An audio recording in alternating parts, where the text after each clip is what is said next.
Hello dear students, good morning student. आज के lecture में हम पढ़ने वाले हैं वेलोसिटी को। ठीक है कि वेलोसिटी क्या होती है और वेलोसिटी कितने टाइप्स की होती है। आज के लेक्चर में हम ये सारी चीज़ें जानने वाले हैं। ठीक है, तो अगर हम बात करें कि प्रीवियस लेक्चर में हमने क्या पढ़ा था, तो प्रीवियस लेक्चर में हमने स्पीड के बारे में पढ़ा था और टाइप्स ऑफ स्पीड हमने देखा था। ठीक है, इसके बाद हमने देखा था स्पीड पे बेस्ड न्यूमेरिकल्स। ठीक है, तो प्रीवियस लेक्चर में हम ये चीज़ें पढ़े थे। आज के लेक्चर में हमें पढ़ना है वेलोसिटी। हम ये जानेंगे कि वेलोसिटी क्या होती है और वेलोसिटी कितने टाइप्स की होती है, इसके बारे में अपन सीखेंगे। ठीक है, तो चलिए लिखना शुरू करिए। वेलोसिटी आपकी हेडिंग है वेलोसिटी, तो लिखिए इसमें कि rate of change of displacement, rate of change of displacement is called velocity. Rate of change of displacement is called velocity. ठीक है, ये होता है वेलोसिटी की डेफिनेशन। अब देखिए हम यहाँ पे बोलते हैं कि जो वेलोसिटी होती है वो होता है change in displacement, change in displacement upon time taken, upon time taken. ठीक है, चेंज इन डिस्प्लेसमेंट को हम डेल एस दिखाएंगे और टाइम टेकन को हम लिख लेंगे डेल टी। या देखिए अगर डिस्प्लेसमेंट में चेंज नहीं हो रहा है, मतलब ये एक ही डिस्प्लेसमेंट है, तो यहाँ पे हम एस अपॉन टी भी लिख सकते हैं। ठीक है, अब अगर इसके यूनिट की बात करें तो डिस्प्लेसमेंट की यूनिट होती है मीटर और टाइम की यूनिट होती है सेकेंड। तो जो इसकी यूनिट आ जाती है वो यूनिट आती है मीटर पर सेकेंड। इतनी बात समझ में आ गई। तो वेलोसिटी की यूनिट क्या होती है? मीटर पर सेकेंड। ठीक है, अब देखिए इसी यूनिट की बात करें एसआई में और सीजीएस में, तो देखिए एसआई में और हम सीजीएस में बात करेंगे तो एसआई में वेलोसिटी की यूनिट होती है मीटर पर सेकेंड और सीजीएस में होती है सेंटीमीटर पर सेकेंड। ये होता है। ठीक है, अब देखिए अगर हम बात करें इसके बाद, ये चीज़ आपको समझ में आ गई? कहीं पे कोई डाउट? कहीं पे कोई डाउट नहीं? चलिए पॉइंट लिखिए, नोट लिखिए। नोट में लिखिए कि it is a vector quantity. किसकी बात कर रहे हैं? वेलोसिटी की, आपको याद रखना है। ठीक है, लिखिए it is a vector quantity. Second point लिखिए its value can be, its value can be positive और negative, its value can be positive और निगेटिव। नेक्स्ट इसमें एक और पॉइंट लिखिए the direction of velocity is same as, the direction of velocity is same as the direction of displacement of the body, same as the direction of displacement of the body। ठीक है, मतलब हम ये बोलेंगे कि जिस direction में displacement होगा किसी भी पार्टिकल का, उसी डायरेक्शन में वेलोसिटी भी होती है। मतलब हम बोलें कि अगर इस डायरेक्शन में कोई पार्टिकल डिस्प्लेस हो रहा है, ठीक है, तो उसी डायरेक्शन में उस पार्टिकल की वेलोसिटी भी होगी, उसी डायरेक्शन में उस पार्टिकल की वेलोसिटी भी होगी। इतनी बात समझ में आ गई? चलिए इसके बाद हम बात करेंगे वेलोसिटी के टाइप के बारे में कि वेलोसिटी कितने टाइप्स की होती हैं। ठीक है, तो देखिए अगर हम वेलोसिटी के टाइप्स की बात कर रहे हैं तो एक होता है यूनिफॉर्म वेलोसिटी, यूनिफॉर्म वेलोसिटी। दूसरा होता है आपका यहाँ पे देखिए तीन होता है, एक होता है non uniform velocity, non uniform velocity, और तीसरा होता है एवरेज वेलोसिटी, तीसरा होता है एवरेज वेलोसिटी। मेरी बात समझ में आ गई कि वेलोसिटी तीन टाइप्स की होती है, uniform velocity, non uniform velocity और एवरेज वेलोसिटी। ठीक है, अब यहाँ पे आप समझिएगा यूनिफॉर्म वेलोसिटी को हम कांस्टेंट वेलोसिटी भी बोलते हैं, कांस्टेंट वेलोसिटी। ठीक है, नॉन यूनिफॉर्म वेलोसिटी को हम वेरिएबल वेलोसिटी भी बोलते हैं, वेरिएबल वेलोसिटी ये भी बोला जाता है। ठीक है, ये होता है।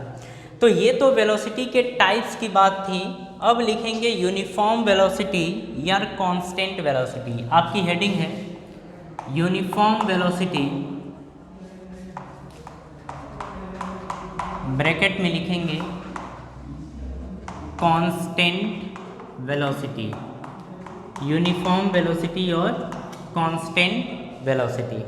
ठीक है, लिखिए if a body travels in a straight line, if a body travels in a straight line and moves equal distance in equal interval of time and moves equal distance in equal interval of time then this type of velocity is called uniform velocity, uniform velocity। अब समझिएगा, हम बोल रहे हैं कि कोई object है जिसको यहाँ से यहाँ तक जाना है।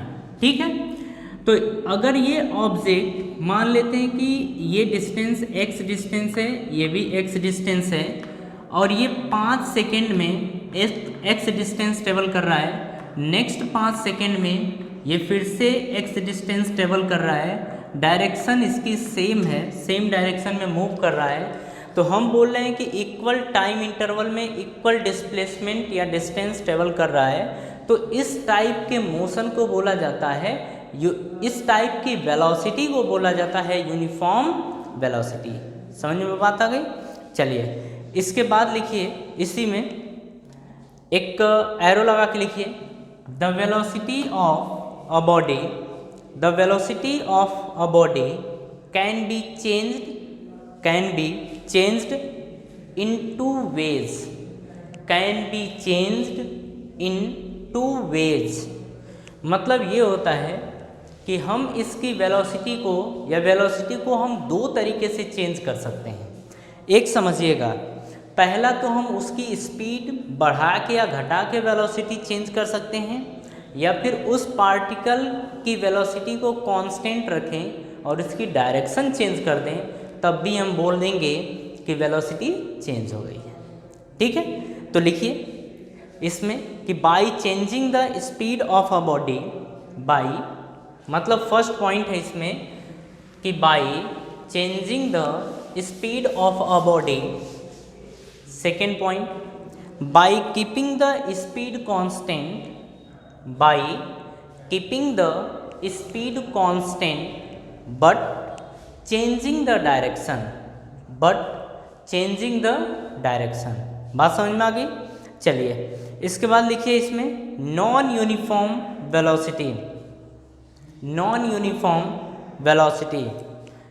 ठीक है, आपकी हेडिंग इसके बाद है नॉन यूनिफॉर्म वेलोसिटी। इसमें लिखिए when an object is not moving, when an object is not moving equal distance in equal interval of time, not moving equal distance in equal interval of time, then this type of velocity is called, then this type of velocity is called non-uniform velocity, non-uniform velocity। बात समझ में आ गई? तो ये होती है non uniform velocity की definition. ठीक है, इसके बाद देखिए हम बात करने वाले हैं एवरेज वेलोसिटी की, कि एवरेज वेलोसिटी होता क्या है। तो आपकी हेडिंग है एवरेज वेलोसिटी। इसमें आप लिखिए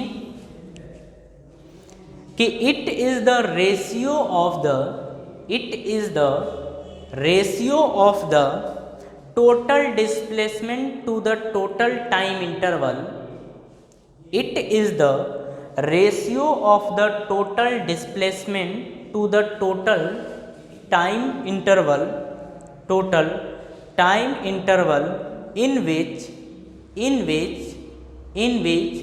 the displacement occurs, the displacement occurs। ठीक है, टोटल डिस्प्लेसमेंट और टोटल टाइम के रेशियो को बोला जाता है एवरेज वेलोसिटी। क्या बोलते हैं? Average velocity.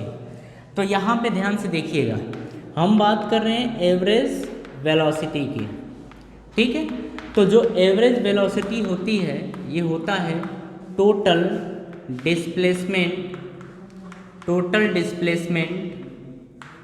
Upon total time taken, upon total time taken, ठीक है, ये होता है। अगर हम टोटल डिस्प्लेसमेंट की बात करें तो s और टोटल टाइम की बात करें तो t, यही होता है एवरेज वेलोसिटी, ठीक है। इसको हम v एवरेज भी दिखा सकते हैं, ये होती है एवरेज वेलोसिटी का फॉर्मूला, ठीक है। अगर इसके यूनिट की बात करें तो ये डिस्प्लेसमेंट की यूनिट मीटर और टाइम की यूनिट सेकेंड, तो इसके यूनिट की बात करेंगे तो आएगा मीटर पर सेकेंड। बात समझ में आ गई? नहीं आई? कोई डाउट नहीं? चलिए नीचे एक एरो लगाइए और लिखिए कि if the velocity of a body if the velocity of a body is changed with a uniform rate,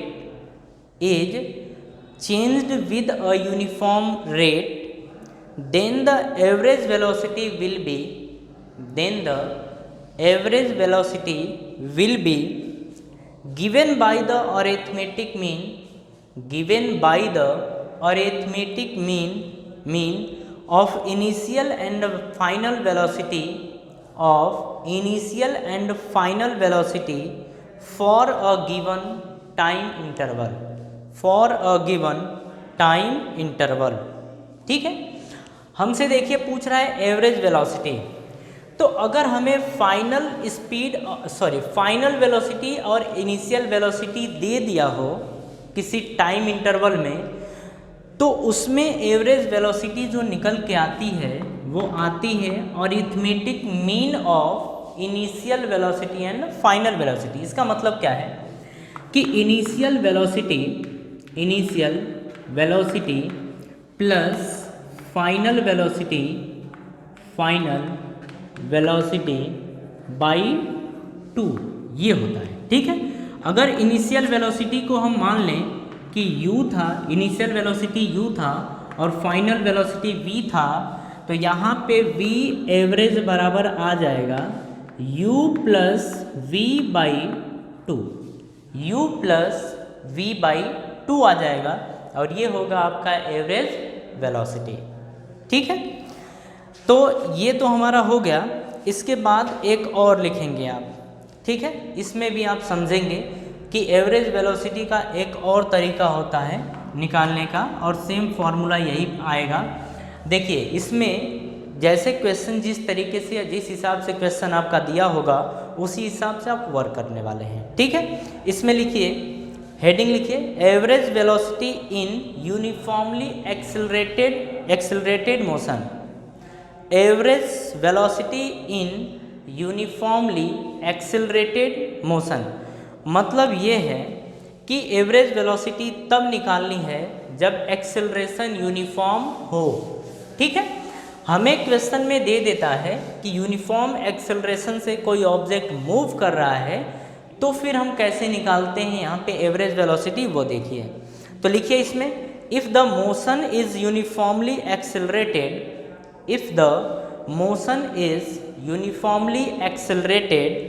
then average velocity can also be written as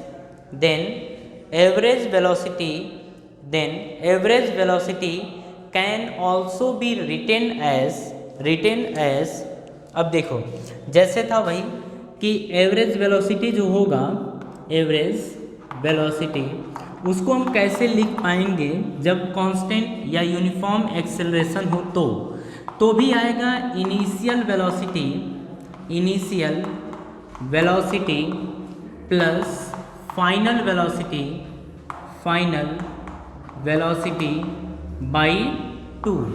by 2। तो initial velocity u, final velocity v और by 2, ये आ गया v average, ठीक है, ये average velocity इस तरीके से कैलकुलेट किया जाएगा। ठीक है, और देखिए ध्यान रखिएगा ये फॉर्मूला तभी यूज होगा जब एक्सेलरेशन कांस्टेंट हो। फॉर, ऐसे लिख लीजिए, फॉर कांस्टेंट एक्सेलरेशन, मतलब अगर कांस्टेंट एक्सेलरेशन से कोई पार्टिकल मूव कर रहा है और उसकी इनिशियल वेलोसिटी और फाइनल वेलोसिटी दे रखी हो तो एवरेज वेलोसिटी निकालेंगे u प्लस वी अपॉन 2। बात समझ में आ गई। अब हम बात करेंगे एक्सेलरेशन के बारे में कि एक्सेलरेशन होता क्या है। ठीक है, तो लिखिए हेडिंग एक्सेलरेशन। एक्सेलरेशन, तो एक्सेलरेशन को देखिए डिनोट किया जाता है स्मॉल a से। ठीक है, अब लिखिए rate of change of velocity is called, rate of change of velocity is called acceleration.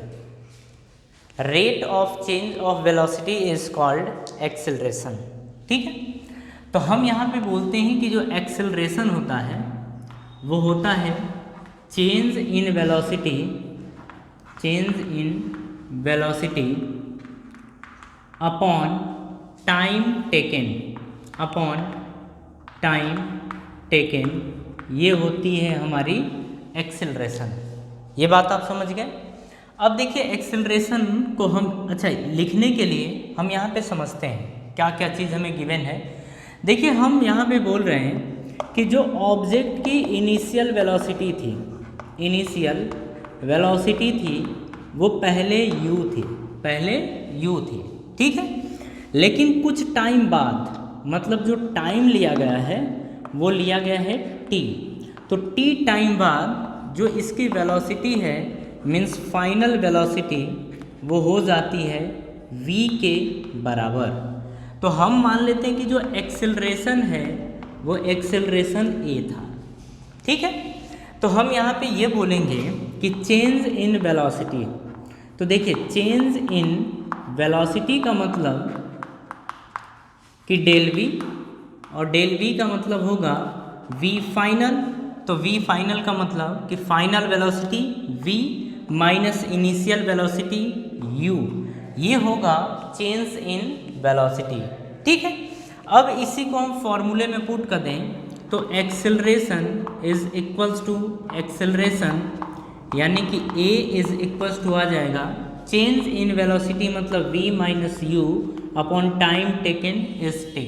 ठीक है, ये निकल के आ गया। तो इतनी चीज़ें याद रखिएगा कि जब एक्सेलरेशन हमें निकालना होता है तो हम इस तरीके से निकालते हैं, और एक्सेलरेशन होता है change in velocity upon time taken. कोई डाउट? कोई डाउट नहीं। इसमें देखिए ध्यान से कि जो u है वो इनिशियल वेलोसिटी है, t है टाइम टेकन है, और v फाइनल वेलोसिटी, और जो एक्सेलरेशन मिलने वाला है वो एक्सेलरेशन है।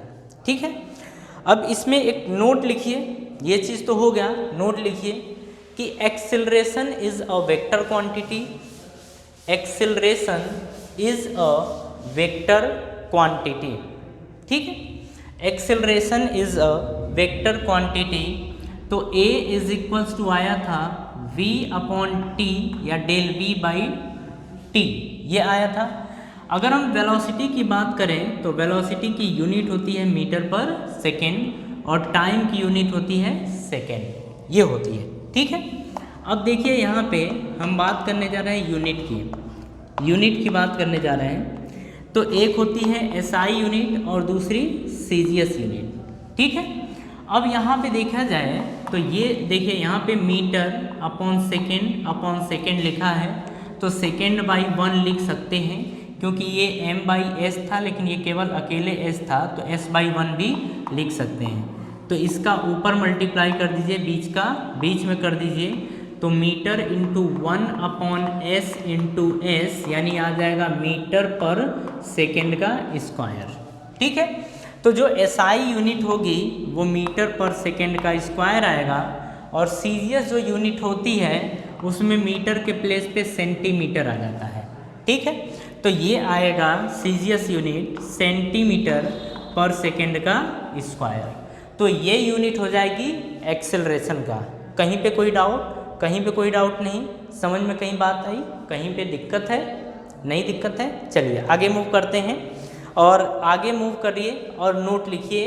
नोट में लिखिए एक्सेलरेशन कैन बी पॉजिटिव और negative. Acceleration can be positive और निगेटिव। बात समझ में आ गई? एक्सेलरेशन पॉजिटिव भी हो सकता है और निगेटिव भी हो सकता है। अगर हम बात करें एक्सेलरेशन के टाइप की, मतलब टाइप्स ऑफ एक्सेलरेशन, अगर हम इनकी बात करें तो ध्यान से देखिए, हम इसमें दो टाइप्स का एक्सेलरेशन देखते हैं। एक देखते हैं यूनिफॉर्म एक्सेलरेशन, दूसरा होता है हमारा नॉन यूनिफॉर्म एक्सेलरेशन ये होता है। ठीक है, एक यूनिफॉर्म एक्सेलरेशन, दूसरा नॉन यूनिफॉर्म एक्सेलरेशन ये होता है। आपको बात समझ में आ गई? अब लिखिए फर्स्ट हेडिंग यूनिफॉर्म एक्सेलरेशन, मतलब हम ये समझेंगे कि यूनिफॉर्म एक्सेलरेशन किसे बोला जाता है। ठीक है, तो लिखिए if the velocity of the body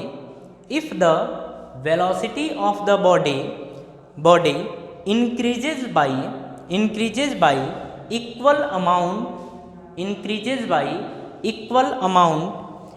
equal interval of time,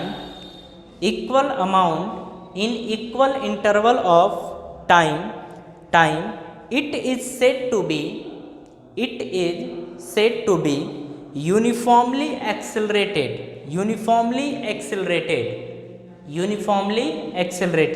ये बात समझ में आई? देखिए क्या होता है कि अगर ऑब्जेक्ट की वेलोसिटी धीरे धीरे या अपन बोले इक्वल टाइम इंटरवल में इक्वल इंक्रीज हो रहा है, मतलब ये समझिए कि कोई ऑब्जेक्ट था, ये जा रहा है, मतलब ऐसे समझिए कि यहाँ से ये 0 था, ठीक है, मान लेते हैं कि ये 5 मीटर पर सेकेंड के स्क्वायर से जा रहा था, ठीक है, लेकिन t = 5 सेकेंड, मतलब 5 सेकेंड में मान लेते हैं 2 यूनिट बढ़ गया, मतलब एक्सेलरेशन इसका कितना था 5 मीटर पर सेकेंड का स्क्वायर, लेकिन 5 सेकेंड बाद इसका 7 मीटर पर सेकेंड का स्क्वायर हो गया, मतलब बढ़ा है 2 मीटर पर सेकेंड का स्क्वायर। 5 सेकेंड में कितना बढ़ गया 2। हम मान लेते हैं कि फिर से 5 सेकेंड जो टाइम लगा है, मतलब फिर से 5 सेकेंड टाइम लगता है, तो उसमें भी 2 ही यूनिट बढ़ती है, मतलब 7 से हो जाता है 9 मीटर पर सेकेंड का स्क्वायर, मतलब फिर से कितना बढ़ा है 2 यूनिट बढ़ा है। मेरी बात समझ में आ रही है? तो हम क्या बोलते हैं कि इस टाइप का एक्सेलरेशन जो होता है वो कहलाता है यूनिफॉर्म एक्सेलरेशन। ठीक है, अब इसमें नोट लिखिए, अपन नोट लिखिए या फिर एग्जाम्पल लिखिए, जैसे मतलब हम कहाँ कहाँ यूनिफॉर्मली एक्सेलरेटेड मोशन देखते हैं, हम उसकी बात कर रहे हैं। ठीक है, तो लिखिए इसमें कि the motion of freely falling body is an example of uniformly accelerated motion। ठीक है, नेक्स्ट एग्जाम्पल एक और लिखिए, the velocity of the ball is increased as it moves down on an inclined plane। ठीक है, अब यहाँ से देखिए कि अगर हम बात करें यूनिफॉर्म एक्सेलरेशन की, तो जैसे किसी ऑब्जेक्ट को अपन ऊपर की तरफ ऐसे थ्रो करते हैं और या ऊपर से ऐसे ड्रॉप करते हैं, ठीक है, तो उसका एक्सेलरेशन होता है या उसकी वेलोसिटी जो होती है वो धीरे धीरे बढ़ती है, धीरे धीरे बढ़ते चली जाती है। ठीक है, तो हम बोलते हैं कि वेलोसिटी जो हुई वो धीरे धीरे इंक्रीज करती चली गई, मतलब यहाँ पे जो एक्सेलरेशन मिला ना वो यूनिफॉर्म एक्सेलरेशन मिला। कैसा एक्सेलरेशन? Uniform acceleration. ठीक है, उसी तरीके से अगर किसी इंक्लाइंड प्लेन का मतलब इस तरीके से, जैसे आप मान लीजिए आपकी सीढ़ी है, ठीक है, वो सीढ़ी में डंडे ऐसे नहीं हैं, खुले नहीं हैं, वो पूरा ऐसे प्लेन है, तो किसी बॉल को अगर इस पे से ड्रॉप करते हैं तो इसका जो एक्सेलरेशन है वो धीरे धीरे इंक्रीज करते रहता है। ठीक है, मतलब उसका उसका एक्सेलरेशन जो होता है वो यूनिफॉर्म रेट से इंक्रीज करता है और उसकी वेलोसिटी धीरे धीरे धीरे धीरे इंक्रीज करते रहती है। ठीक है, मतलब इसमें भी यूनिफॉर्म एक्सेलरेशन आता है। ठीक है, अब नेक्स्ट लिखिए heading non uniform acceleration. Heading है नॉन यूनिफॉर्म एक्सेलरेशन। यहाँ पे देखिए क्या मतलब है नॉन यूनिफॉर्म एक्सेलरेशन में, कि अगर किसी ऑब्जेक्ट को हम थ्रो करते हैं, अगर किसी ऑब्जेक्ट को हम थ्रो करते हैं तो वो यूनिफॉर्म रेट से उसकी वेलोसिटी नहीं बढ़ती है। जैसे आप एक बाइक ले जा रहे हैं, एक भीड़ भाड़ एरिया में जब लेके जाते हैं तो कभी आपकी बाइक तेज़ होती है, कभी आपकी बाइक धीरे होती है, तो वहाँ भी बोलते हैं कि हम नॉन यूनिफॉर्म एक्सेलरेशन से उस बाइक को चला रहे हैं। ठीक है, नॉन यूनिफॉर्म एक्सेलरेशन के साथ वो बाइक चल रही है। तो आप इसमें लिखना चाहें तो लिखिए, हेडिंग है आपकी नॉन यूनिफॉर्म एक्सेलरेशन। इसमें लिखिए if the velocity of the body is increased, if the velocity of the body is increased by unequal amount in equal interval of time, by unequal amount in equal interval of time, comma, it is said to be moving with non-uniform acceleration. It is said to be moving with non-uniform acceleration. ये चीज़ समझ में आ गई? कहीं दिक्कत नहीं? लिखिए इसमें exam that is मतलब एग्जाम्पल लिखिए, the motion of the vehicle, the motion of vehicle on a crowded road, on a crowded road. समझ गए? चलिए गुड। तो ये था एक्सेलरेशन। ठीक है, अब हम बात करेंगे रिटार्डेशन की, कि रिटार्डेशन होता क्या है। तो देखिए हम बोलते हैं रिटार्डेशन, तो हम हेडिंग भी लिख लेते हैं रिटार्डेशन। तो देखिए रिटार्डेशन में हम देखेंगे ये कि अगर कोई ऑब्जेक्ट है वो हम बोलते हैं कि उसका जो एक्सेलरेशन है या जो उसकी वेलोसिटी है, उसकी वेलोसिटी इस डायरेक्शन में है, लेकिन ऑब्जेक्ट धीरे धीरे धीरे धीरे कम हो रहा है। मतलब ऑब्जेक्ट की वेलोसिटी धीरे धीरे कम हो रही है, मतलब ऑब्जेक्ट आगे की तरफ तो मूव कर रहा है किस वेलोसिटी से, लेकिन उसकी जब वेलोसिटी धीरे धीरे कम होती है तो इस टाइप के एक्सेलरेशन को देखो वेलोसिटी कम हो रही है मतलब चेंज हो रही है, तो वेलोसिटी चेंज हो रही है तो यहाँ पे निगेटिव चेंज हो रहा है, मतलब कि ऑब्जेक्ट धीरे धीरे धीरे धीरे कम हो रहा है। तो हम यहाँ पे बोलते हैं कि जो एक्सेलरेशन यहाँ पे मिलेगा उसी का नाम होगा निगेटिव एक्सेलरेशन, या उसी को बोला जाता है रिटार्डेशन। उसी को क्या बोला जाता है? रिटार्डेशन बोला जाता है। ठीक है, तो लिखिए इसमें negative acceleration is called, negative acceleration is called retardation, negative acceleration is called retardation. Second point लिखिए, when the velocity of the body is changed, when the velocity of the body is changed, we say it is accelerating, we say it is accelerating।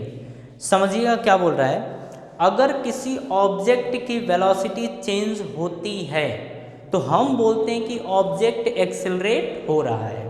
बात समझ पाए? अगर किसी object की velocity में change होता है तो हम बोलते हैं कि ऑब्जेक्ट एक्सेलरेट हो रहा है। ठीक है, एक नीचे एरो लगाइए, the velocity of body may increases और डिक्रीजेस। एरो लगा के लिखिए, the velocity of body may increases और डिक्रीजेस, मतलब किसी ऑब्जेक्ट की वेलोसिटी इंक्रीज हो सकती है या डिक्रीज हो सकती है। ठीक है, नेक्स्ट इसी में लिखिए नीचे वाली लाइन से, डिपेंडिंग ऑन द इंक्रीजेस और decreases of velocity of the body, increases और decreases velocity of the body. ठीक है, ये हो गया। अब इसी में लिखिए नीचे से, we say that the body is either accelerated और retarded. We say that the body is either accelerated और रिटार्डेड। ठीक है, देखिए किसी बॉडी के वेलोसिटी या तो घटेगी या तो बढ़ेगी।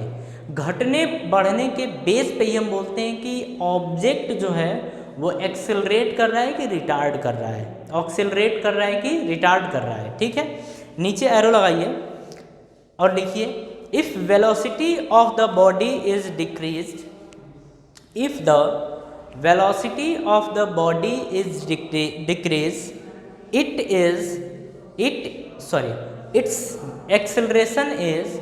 its acceleration is negative. बोल रहा है कि अगर ऑब्जेक्ट की वेलोसिटी डिक्रीज हो रही है, ऑब्जेक्ट की वेलोसिटी अगर डिक्रीज हो रही है, कहने का मतलब ये है कि पहले वो चल रहा था 5 मीटर पर सेकेंड से और बाद में ये चल रहा है 4 मीटर पर सेकेंड से। तो देखिए पहले 5 है, बाद में 4 है, मतलब वेलोसिटी डिक्रीज कर रही है। अगर वेलोसिटी डिक्रीज कर रही है तो यहाँ पे एक्सेलरेशन मिलता है, और एक्सेलरेशन जो मिलता है वो एक्सेलरेशन होता है नेगेटिव। या हम बोलते हैं कि अगर ऑब्जेक्ट की वेलोसिटी घटती है तो जो एक्सेलरेशन होता है वो नेगेटिव एक्सेलरेशन होता है। बात समझ में आई? चलिए सेकेंड एरो लगाइए और लिखिए if velocity of object is increased, if velocity of body is increased, its acceleration is positive, its acceleration is positive।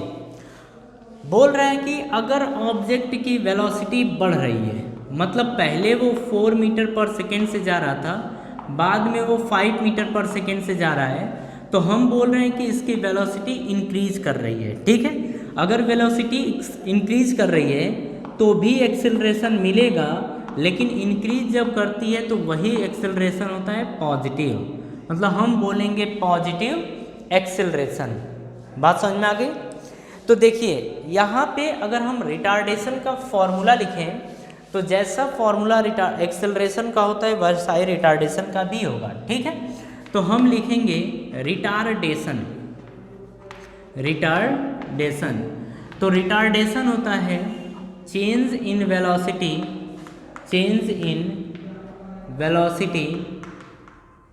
Upon time taken, ये होता है। ठीक है, अब देखिए चेंज इन वेलोसिटी, रिटार्डेशन को भी ए से ही दिखाएंगे। चेंज इन वेलोसिटी में हम ऐसा बोल दें कि फाइनल वेलोसिटी जो है, फाइनल वेलोसिटी वो v है, और इनिशियल वेलोसिटी जो है वो u है। ठीक है, और टाइम टेकन, यहाँ पे जो टाइम टेकन है वो t है। तो यहाँ से जो रिटार्डेशन यानी कि a, रिटार्डेशन को भी अपन शो करेंगे, डिनोट करेंगे a से ही। ठीक है, तो a is equals to change in velocity का मतलब होता है final velocity minus initial velocity. तो final velocity v minus initial velocity u upon time taken t। लेकिन अगर रिटार्डेशन का केस है तो ये फास्ट होगा, मतलब यहाँ पे वेलोसिटी क्या होगी? फास्ट, शुरुआती वेलोसिटी फास्ट, और जो फाइनल वेलोसिटी होगी वो स्लो होगा। ठीक है, तो अगर इस टाइप की वेलोसिटी मिलती है कि बाद में स्लो हो जाए और पहले फास्ट रहे, तो यहाँ पे हमें रिटार्डेशन मिलता है। मतलब ये कि जो a की वैल्यू आएगी वो निगेटिव आएगी, तो यहीं से हम बोल देते हैं ये रिटार्डेशन हो रहा है। ठीक है, तो ये हो गया। अब यहाँ से देखिए अगर हम एक्सेलरेशन की बात करें तो यहाँ पे a is equals to v minus u ही होगा और बाई t होगा। ठीक है, लेकिन जो v होगा ये फास्ट होगा और जो u होगा ये स्लो होगा। u कैसा होगा? स्लो, और v कैसा होगा? फास्ट। ठीक है, तो यहाँ पे जो एक्सेलरेशन आएगा इसको हम बोलेंगे पॉजिटिव एक्सेलरेशन। ठीक है, तो पॉजिटिव एक्सेलरेशन को एक्सेलरेशन ही बोला जाता है, लेकिन निगेटिव एक्सेलरेशन को अपन रिटार्डेशन बोलते हैं। निगेटिव एक्सेलरेशन को क्या बोलते हैं? रिटार्डेशन। ओके, चलिए अब इसके रिटार्डेशन के भी यूनिट की अपन बात कर लेते हैं कि इसकी यूनिट क्या होती है। तो अब हम बात करेंगे इसके यूनिट के बारे में, ठीक है। तो देखिए, जो एक्सेलरेशन की यूनिट होती है वही रिटार्डेशन की भी यूनिट होती है। मतलब हम ये बोलेंगे कि जो इसकी यूनिट एसआई यूनिट और सीजीएस यूनिट, तो एसआई यूनिट जो होगी वो मीटर पर सेकेंड का स्क्वायर होगा और सीजीएस यूनिट होगी सेंटीमीटर पर सेकेंड का स्क्वायर होगा। कहीं पे कोई दिक्कत नहीं, कॉपी कर लीजिए इसको। इसके बाद हम एक लिख लेते हैं एग्जाम्पल, मतलब रिटार्डेशन का एग्जाम्पल लिख लेते हैं कि कहाँ पे रिटार्डेशन होता है, ये हम देखेंगे, ठीक है। तो लिखिए, when the brake are applied to a car, when the brake are applied to a car moving on a road, its velocity decreases and it comes to stop